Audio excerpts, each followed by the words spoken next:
Sasaram is also my mentor. How many of you go blank when asked to talk about yourself? I certainly am. In fact, my friends tell me, Chinchu, I understand you better than you understand yourself. So I thought, okay, why not ask them?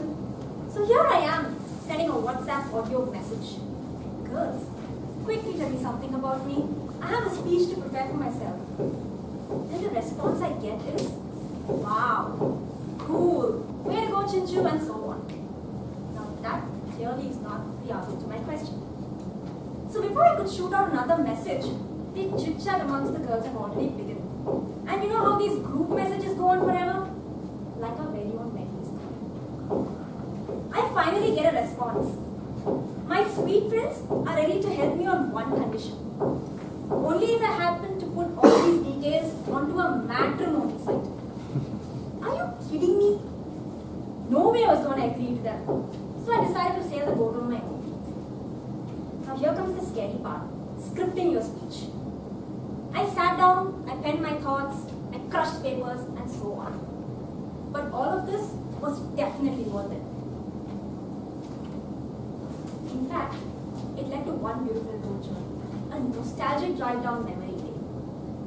Fellow Toastmasters and guests, I'm a typical Telugu-born Chennai, and I come from a very small family of 4 members. I grew up in Chennai most of my life.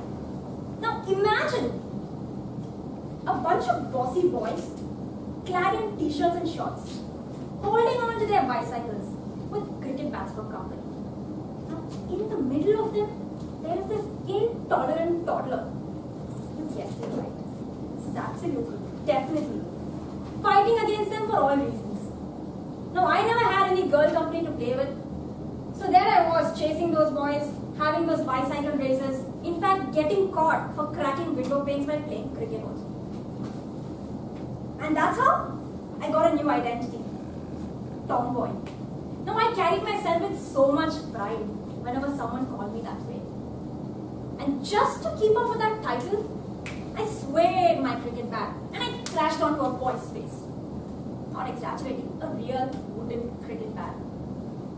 The only reason I did that was because he said I couldn't play cricket. Now how do you expect an 8-year-old child to follow cricket rules? Fine, that's okay. But he said I couldn't play cricket because I was a girl. The dude just forgot that I clinched the title of a tomboy. And the rest was history. You guys can imagine. So I was 10 when I moved out of Chennai and headed to Bangalore. And a year later, headed on to Goa. Now apart from having these tomboy issues and being a menace to those boys out there, I still consider myself being a good child. Because I did social service to the community. Which means bringing home stray puppies and kittens in my lunch bag, taking them back home and telling Mama, can you please keep them for a day? So that's the nice part of me in case you guys are wondering if I'm a devil. So when I was 10, I moved out to Chennai and headed to Bangalore, and a year later, accidentally landed in Goa. Now I was on a vacation, but I never thought that one vacation would end up me joining a boarding school. Now for an 11-year-old child, landing up in a boarding school sounds very misfortunate, right? The reason I was put into a boarding school is because I was a total brat. Clearly. My mom, on the other hand, hoped that if her daughter would have been placed in a convent school, she would be groomed into a calm and composed butterfly. So there I was, in the center of the center. And that's how Goa happened. Right destination at the wrong age. So 2002 was the year I was back in town. And I went on to complete my education and pursued my graduation and completed my degree with a major in history from Women's Christian College. Now, I also have different interests. I even had my own stint in swimming. I went on to be a district level swimmer when I was 10 and also one of the top 10 players in Goa for softball. Now landing up in a women's college was crazy because all my life I studied in a co-education environment. And that's when slowly the tomboy image started shedding. But deep down, my tomboy still exists.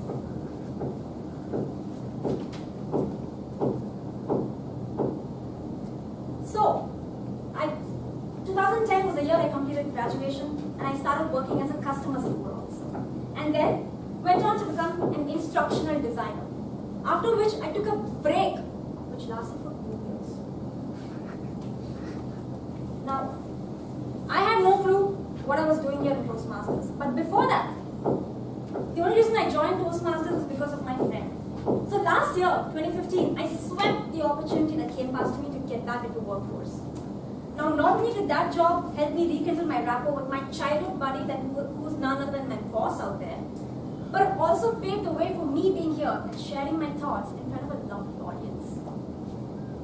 From a girl who did not know what Toastmasters was, it has become to a girl who just can't wait to get back to Toastmasters on a Saturday. Isn't that great? I'm definitely cherishing all these moments. So there is still a big Achintya that you guys don't know about. The Achintya who can sing. The Achintya who can dance. The Achintya who's actually recorded a song and started her own band. And finally, the Achintya who loves to cook. So before I could leave off the stage, I'm very happy to be here because I'm cherishing those moments. And I love talking. I just love talking, and here I am, proudly Toastmastering.